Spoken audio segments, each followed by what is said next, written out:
खुदावंद मसीह यीशु में मेरे अजीजों, मैं प्रभु यीशु मसीह के जिंदा और मुबारक नाम में आप सबको सलाम करता हूं और आज की इबादत में आपको वेलकम कहता हूं। प्रियजनों, आप हमेशा मेरी दुआओं में हैं। खुदा का फजल आप सबको हमेशा महफूज रखे। आज के इस मुबारक दिन के लिए और इस आत्मिक संगति के लिए हम परमेश्वर का धन्यवाद करते हैं। उसने हम सबको यहाँ पर एकत्रित किया कि हम बैठकर उसकी आराधना करें। अजीजों, आज जो वचन का हिस्सा जो हमारे मेडिटेशन के लिए है वो संत पौलुस की पत्री फिलिपियों के नाम, Paul's epistles to Philippians chapter 3 and verse 1 to 4। फिलिपियों की पत्री 3 अध्याय 1 से 4 पद आप अपनी बाइबल में देखें। गरज मेरे भाइयों, खुदावंद में खुश रहो। तुम्हें एक ही बात बार बार लिखने में मुझे तो कुछ दिक्कत नहीं और तुम्हारी इसमें हिफाजत है। कुत्तों से खबरदार रहो, बदकारों से खबरदार रहो, कटवाने वालों से खबरदार रहो, क्योंकि मखतून तो हम हैं जो खुदा के रूह की हिदायत से इबादत करते हैं और मसीह यीशु पर फख्र करते हैं और जिस्म का भरोसा नहीं करते। गो मैं तो जिस्म का भी भरोसा कर सकता हूं। अगर किसी और को जिस्म पर भरोसा करने का ख्याल हो तो मैं उससे भी ज्यादा कर सकता हूं। खुदावन की बरकत उसके पाक कलाम के पढ़े जाने और सुने जाने पर हो। आमीन। आइए दुआ करें। खुदावन हमारे प्यारे आसमानी बाप, बड़े अदब के साथ हलीमी और फिरोतनी की रूह में होकर हम सब तेरे बच्चे तेरे पाक कदमों पर सरनिगो हैं, इस ईमान के साथ कि हमारा जिंदा और सच्चा खुदा हमारे बीच में मौजूद है। प्यारे आसमानी बाप, ये वक्त है तेरे जिंदा और मुबारक कलाम पर मनन करने का।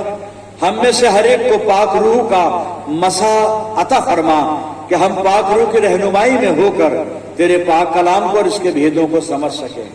पिता परमेश्वर, ये वचन रूपी बीज हमारे दिल की जमीन पर जब गिरता है तो हमारी जिंदगियों में जड़ पकड़े और बहुत सा फल लाए। आसमानी बाप, हमारे चारों तरफ अपने पाक फरिश्तों की सेना का बाड़ा बांधना कि शैतान हमें किसी भी तरह से दखल न दे सके। आए बाप आसमानी, जब हम तेरे पाक मजबे पर से उठकर अपने घरों को रुखसत होते हैं तो तुझसे बहुत सी रूहानी बरकत लेकर जाने वाले हैं। अपनी जिंदगियों को हर तरह तेरे अधिकार में देते हैं और ये प्रार्थना तेरे प्यारे पुत्र और अपने उद्धारकर्ता प्रभु यीशु मसीह के जिंदा और मुबारक नाम के वसीले से मांगते हैं। सुन और कबूल कर ले। आमीन। अजीजों, एक बार फिर परमेश्वर का धन्यवाद करते हैं इस अच्छे समय के लिए और मैं आप तमाम हजरात का बड़ा मशकूर हूं, बड़ा ममनून हूं। आप मेरे लिए दुआएं करते हैं, आप मेरे साथ कलाम सुनने के लिए शिरकत करते हैं और हम सब मिलकर परमेश्वर की उस आवाज को जो इस पाक कलाम में से निकल कर आती है हम सुनते हैं और खुदा की मर्जी को मालूम करते हैं। आज जो हमारे सीखने के लिए है वो पौलुस रसूल का खत जो उसने फिलिप्पुस नगर की कलीसिया या मंडली को लिखा है, जिसे हम फिलिपियों की पत्री कहते हैं। 3 अध्याय 1 से 4 आयत या 1 से 4 पद पढ़े गए और उसकी तीसरी आयत को मैं रिपीट करना चाहूंगा। आप अपनी बाइबल में देखें फिलिपियों 3 और 3। यहाँ क्या लिखा है? मैं उर्दू की बाइबल इस्तेमाल करता हूं पर आप अपनी बाइबल को देखिएगा और यहाँ पर इस तरह से लिखा है फिलिपियों की पत्री 3 अध्याय और 3 पद में, क्योंकि मखतून तो हम हैं, खतना वाले तो हम हैं, मखतून तो हम हैं जो खुदा के रूह की हिदायत से इबादत करते हैं और मसीह यीशु पर फख्र करते हैं और जिस्म का भरोसा नहीं करते। गो मैं तो जिस्म का भी भरोसा कर सकता हूं। ये चौथी आयत शुरू होती है यहां से जो इससे जुड़ी हुई थी। लेकिन हम तीसरी आयत तक ही महदूद रहेंगे, यहीं तक सीमित रहेंगे। मैं इसको फिर दोहरा देता हूं, क्योंकि मखतून तो हम हैं जो खुदा के रूह की हिदायत से इबादत करते हैं और मसीह यीशु पर फख्र करते हैं और जिस्म का भरोसा नहीं करते।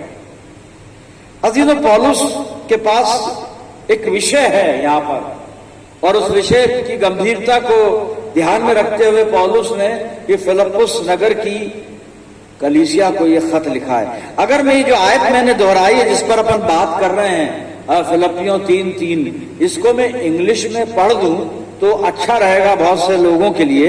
यहाँ पे देखिएगा, आप इंग्लिश वर्जन में लिखा है, for we are the circumcision who worship God in the spirit, rejoice in Christ Jesus, and have no confidence in the flesh. For we are the circumcision. और आगे उसने बताया कि हम कैसे खतना वाले ठहरते हैं। 3 बातों की तरफ पौलुस ने ध्यान दिलाया है लोगों का यहाँ पर।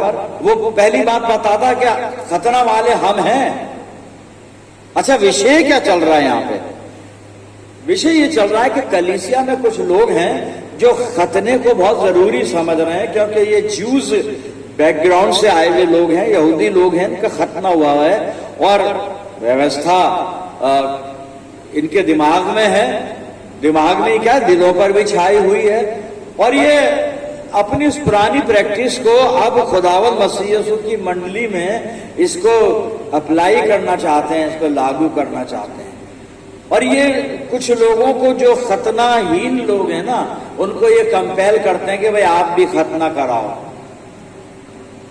और लोग इस बात से झिझकते भी हैं, डरते भी हैं, और मसीह यीशु के पास आने में उनको बाधा भी महसूस होती है। सारी बातें कि भाई ये भी करवाना पड़ेगा, हमें हमारा विश्वास है, हम आ गए, दुआ करवा लो, इबादत करवा लो, बैप्टिज्म दे लो, ठीक है।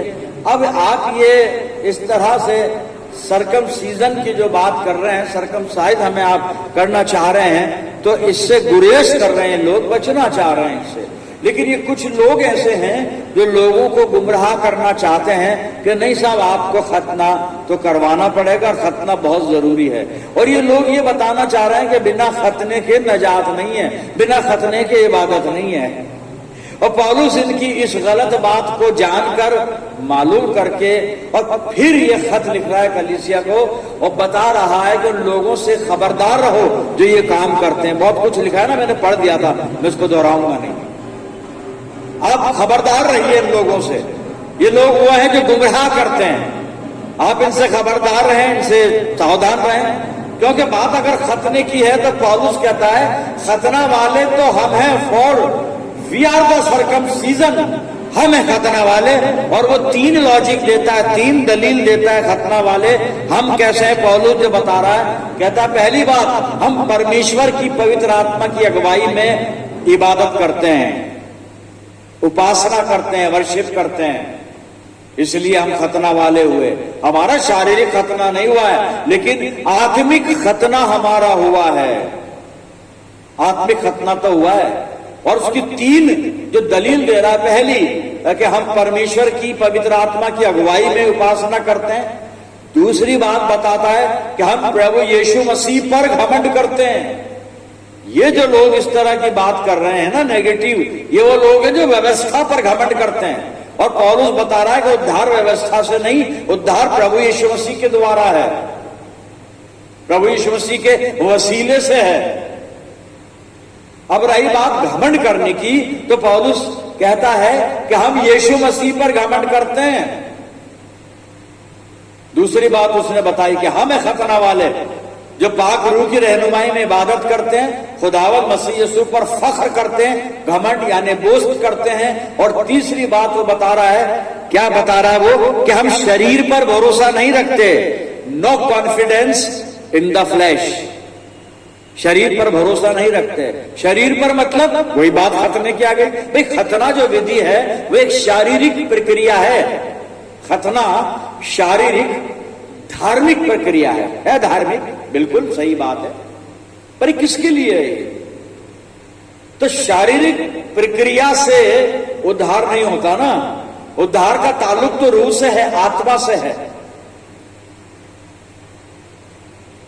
इसका ताल्लुक, नजात का ताल्लुक रूह से है, और वो ये चीज बता रहा है। और मुख्य बिंदु जो है यहां पे तीसरे पद में, वो है साहब घमंड, बोस्टिंग जो है, घमंड है यहां पे। और घमंड किस बात पर है? पौलुस कह रहा है कि ये लोग जो यहूदी बैकग्राउंड से आ गए हैं कलीसिया में, ये अभी तक व्यवस्था से जुड़े हुए हैं, व्यवस्था को महत्व देते हैं और व्यवस्था पर घमंड करते हैं। और व्यवस्था पर घमंड ऐसे करते हैं कि अपनी धार्मिकता पर घमंड करते हैं, अपने आप पर घमंड करते हैं, और ये बताते हैं कि we are most righteous people, हम बहुत धर्मी जन लोग हैं।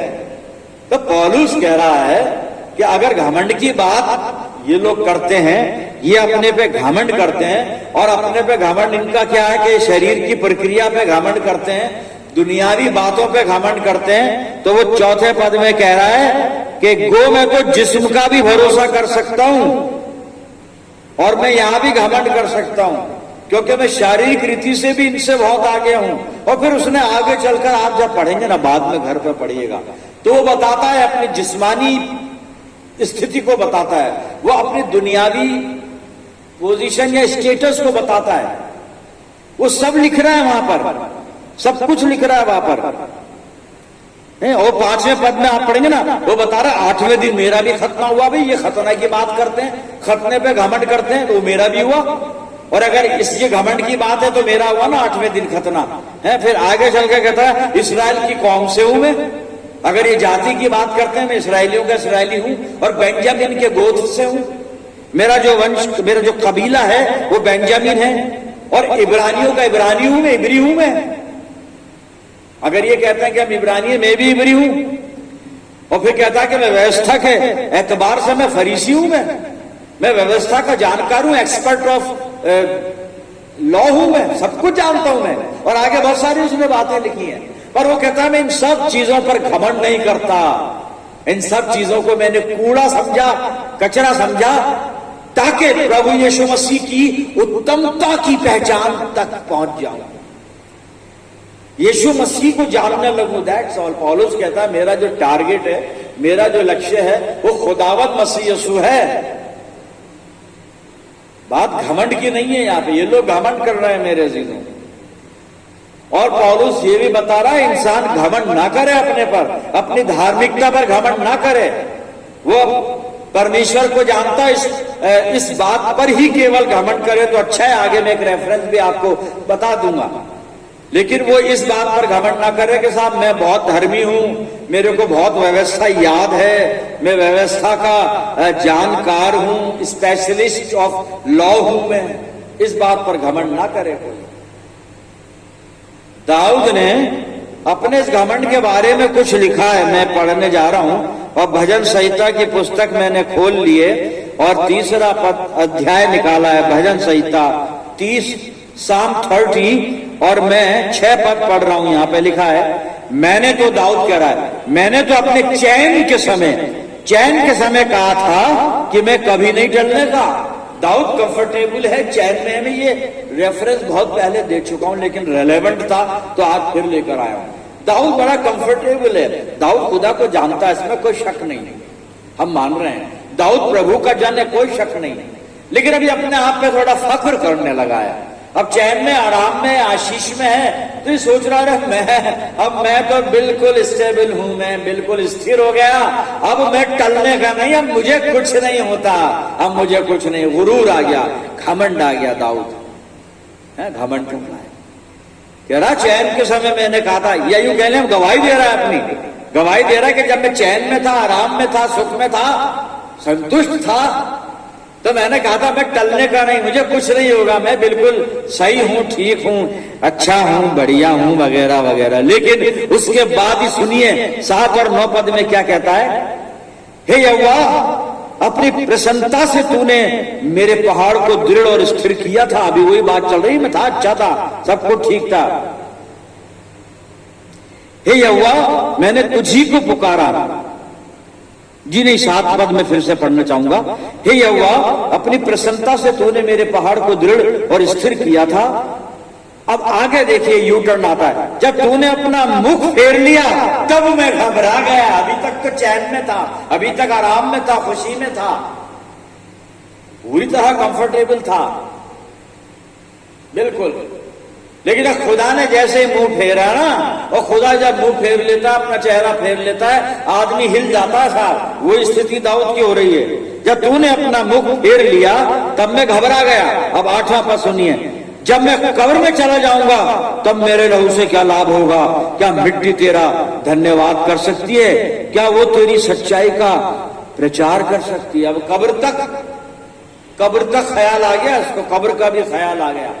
हालत ये हो गई कि अब ये देख रहा है कि मैं कब्र में जाने वाला हूं, तो खुदा से कह रहा, खुदा तूने अपना मुंह फेर लिया, मैं घबरा गया हूं और अब मेरा डाउनफॉल, उल्टी गिनती जिसको कहते हैं, वो शुरू हो गई है। तो अब मैं कब्र में चला जाऊंगा तो फिर क्या फायदा होगा? इसको कहते हैं अजीजों, वक्त का एकदम बदलना, एकदम बदल जाना समय का। इसलिए इंसान किसी बात पर घमंड ना करे। पौलुस यही बताना चाह रहा है कि घमंड मैं भी कर सकता हूं अपनी शारीरिक दशा पर। 8वें दिन मेरा खतना हुआ, इस्राएली कौम का हूं, बेंजामिन के कबीले का हूं, व्यवस्था के एतबार से फरीसी हूं, और आगे और भी बहुत सारी चीजें लिखी है मेरे जीनों से। घमंड की बात, इस्राएलियों को ये बीमारी थी शुरू से ही। ये भी कलीसिया में आ गए ना, लेकिन वो जड़ें तो खत्म नहीं होती साहब, जड़ें खत्म नहीं होती। आप आज भी एक्सपीरियंस कर सकते हो कि जड़ें ये खत्म नहीं होती। इनको बीमारी थी।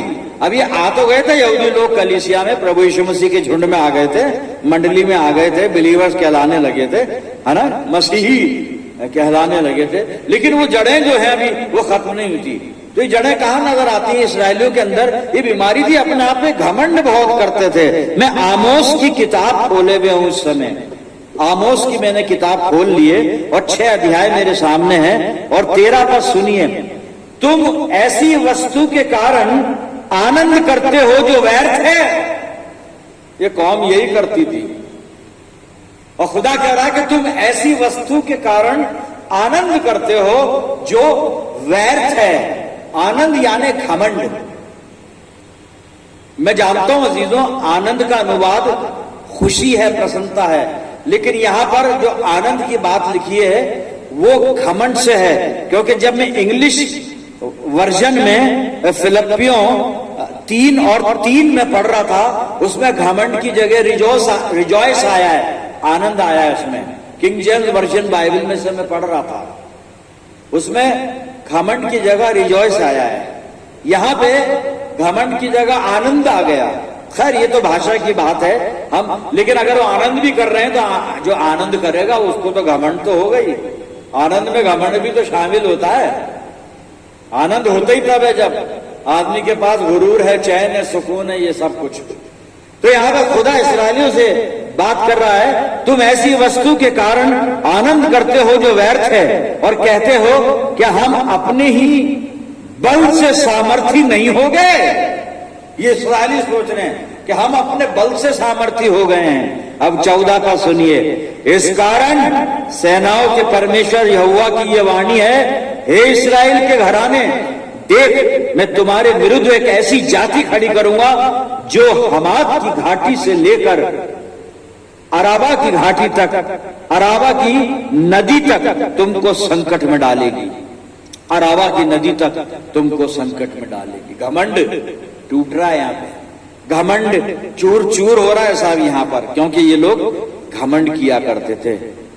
मेरे अजीजों, आज हम जरा अपने पे गौर करें, हम किस बात पर घमंड करते हैं? हम किस बात पे घमंड करते हैं? हमारे घमंड की वजह क्या है? हमारे घमंड का कारण क्या है मेरे अजीजों? हालांकि बहुत टाइम पहले मैं एक पद आपके सामने रख चुका हूं, यिर्मयाह 9 अध्याय और 23 और 24 पद नोट कर लें, इसको दोहराइएगा घर जाकर। और वहां पे खुदा कहता है, यहोवा की वाणी यह है कि ना तो बुद्धिमान अपनी बुद्धि पर घमंड करे और ना वीर अपनी वीरता पर घमंड करे और ना धनवान अपने धन पर घमंड करे। अगर कोई घमंड करे तो इस बात पर घमंड करे कि वो मुझ यहोवा को जानता है, समझता है, इस बात पर घमंड करे। और आगे भी पद है। घमंड की तो एक ही वजह, एक ही बात, एक ही कारण है, और वो है हमारा खुदावंद खुदा। ये पुराने नियम की बात है। लेकिन अब जब पौलुस कलीसिया से मुखातिब है, और आज जब हम इस बिंदु पर, मुख्य बिंदु पर, मुख्य समस्या पर, जिसको कहेंगे घमंड, इस पर हम बात कर रहे हैं। वहां कलीसिया में कुछ फिरके में घमंड है। आज भी बहुत जगह कलीसिया के अंदर आपको घमंड मिल जाएगा। घमंड देखने को मिलेगा। हमारे पास रीजनिंग होते हैं घमंड की। We are the founder of this church. Church के फाउंडर हम हो सकते हैं क्या? My father was founder of this church. मेरा बाप चर्च बना सकता है क्या? My grandpa was founder of this church. मेरे दादा चर्च बना। अरे चर्च तो खुदा बनाता है, और खुदावंद यीशु मसीह उसका बनाने वाला है। मेरे दिनों खुदावंद मसीह यीशु चर्च का बनाने वाला है। पतरस से बात करते वक्त प्रभु यीशु मसीह कह रहा, पतरस तू पेट्रोस है, तू चट्टान है, और मैं इस चट्टान पर अपनी कलीसिया बनाऊंगा। यीशु मसीह है चर्च का बना ले। हम क्या घमंड, फख्र, हम पास्टरेट कमेटी के मेंबर हैं और हम चर्च के बेटरमेंट के लिए हमने ये कर दिया, हमने वो कर दिया, हमने इतना डोनेशन फेट से जमा कर लिया, हमने इतना डोनेशन लकी ड्रॉ से जमा कर लिया, हमने चर्च में एसी लगवा लिए, ये लगवा लिए। घमंड, ये घमंड की चीज है। परमेश्वर यहाँ पर कह रहा है आमोस में इस्राएलियों से कि तुम ऐसी वस्तु पर, ऐसी वस्तु के कारण आनंद करते हो जो व्यर्थ है। व्यर्थ है साहब, व्यर्थ है, व्यर्थ है। शायद हम इस बात को बहुत अच्छा माने कि चर्च में एसी लग रहे हैं। शायद माने, अच्छी बात है, आशीष का कारण माने। एसी तो कंफर्ट की निशानी है साहब। एसी सुखदायक साधन है। इबादत खाकसारी के साथ होती है। इबादत जमीन पर बैठकर होती है। इबादत दीन और नम्र बनकर होती है। इबादत हलीम बनकर होती है। इबादत एसी में नहीं, इबादत जमीन पर दिल तोड़कर होती है। इबादत अपनी अभिलाषा को कुचलकर होती है। इबादत अपने ऐश और आराम को छोड़कर इबादत होती है, सैक्रिफाइस के साथ, कुर्बानी के साथ साथ। घमंड किस बात का? किस बात का घमंड? मेरे अजीजों, हम किस पर घमंड कर रहे हैं? किस पर घमंड कर रहे हैं? किस चीज पे घमंड कर रहे हैं? क्या है घमंड की वजह? एक ही चीज है बस, हमें एक ही जगह घमंड करने की इजाजत है। ये आखिरी पद होगा और हम देख लें और सीख लें वचन से कि हम घमंड कहां कर सकते हैं और कितना कर सकते हैं और क्यों कर सकते हैं। जी, मैं आखिरी हवाला पढ़ने जा रहा हूं। पहला कुरिन्थियों पहला अध्याय 27 से 31 पद सुन लीजिए। परंतु परमेश्वर ने जगत के मूर्खों को चुन लिया है कि ज्ञान वालों को लज्जित करे। परमेश्वर के राज्य में ज्ञान नहीं चलता है। कौन सा ज्ञान? संसारिक ज्ञान, ये नहीं चलता साहब। और खैर ज्ञान तो आजकल है भी नहीं। ज्ञान आजकल नहीं है, वो सब कहने की बातें हैं। ज्ञान नहीं है आजकल। विद्या है, विद्या जरूर है, ज्ञान नहीं है। तालीम है लोगों के पास, इल्म नहीं है साहब। एजुकेशन है लोगों के पास, विजडम नहीं है। अरे पास्टर, आप कैसे कह सकते हैं विजडम नहीं है हमारे पास? मैं नहीं कह सकता हूं, बाइबल कह रही है कि खुदा ने, परमेश्वर ने जगत के बेवकूफों को चुन लिया। नादानों को चुन लिया ताकि ज्ञान वालों को लज्जित करे, और परमेश्वर ने जगत के निर्बलों को चुन लिया है कि बलवानों को लज्जित करे, और परमेश्वर ने जगत के नीचों और तुच्छों को, वरन जो हैं भी नहीं उनको भी चुन लिया कि उन्हें जो है अपने आप को समझते हैं ना, उनको व्यर्थ ठहराए, ताकि कोई प्राणी परमेश्वर के सामने घमंड ना करने पाए, कोई प्राणी खुदा के सामने फख्र ना करने पाए, घमंड ना करने पाए। 30 आयत सुनिएगा, वर्ष 30। परंतु उसी की ओर से तुम मसीह यीशु में हो, जो परमेश्वर की ओर से हमारे लिए ज्ञान ठहरा, अर्थात धर्म और पवित्रता और छुटकारा, ताकि जैसा लिखा है वैसे ही हो। जो घमंड करे वो प्रभु में घमंड करे।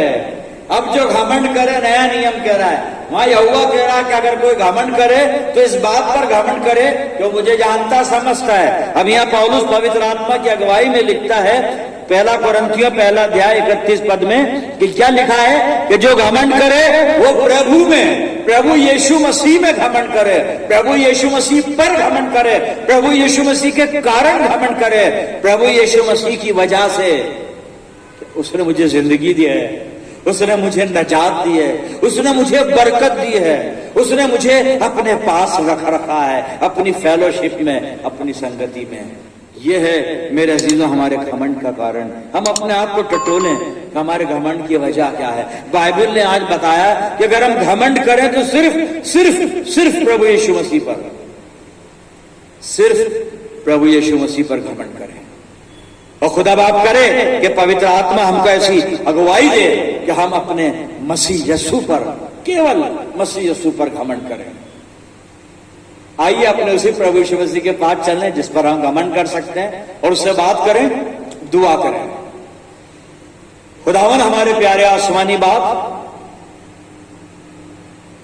बड़ी आजिज़ी, बड़ी फिरोतनी के साथ मसीह यीशु की मार्फत, मसीह यीशु के वसीले से हम तेरे सामने अपने सर झुकाए हुए हैं और शुक्रगुजार हैं इस उम्दा जिंदा पाक कलाम के लिए जो रूहानी जिंदगी में हमारी रहनुमाई फरमाता है। आज जो भी वचन ने हमें समझाया है, सिखाया है, होने दे पिता परमेश्वर हम इसको अपनी जिंदगियों में जज्ब कर लें और अपने प्रभु यीशु मसीह पर घमंड करना शुरू कर दें।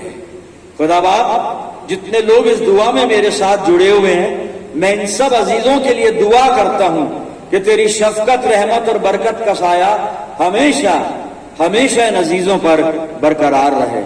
खुदा बाप, हम सब मिलकर पूरे आलम के लिए दुआए खैर मांगते हैं, अपनी जिंदगियों को तेरे इख्तियार में देते हैं पिता, और ये प्रार्थना तेरे प्यारे बेटे अपने नजात देने वाले खुदावन यीशु मसीह के जिंदा और मुबारक नाम के वसीले से मांगते हैं। सुन और कबूल कर ले, आमीन। अब हमारे खुदावन मसीह यीशु का फजल, खुदा बाप की मोहब्बत, पाक रूह की रिफाकत और शिराकत हम सब के साथ, तमाम ईमानदारों के साथ, हमारी सब मंडलियों के साथ अब से लेकर हमेशा तक होती रहे, आमीन।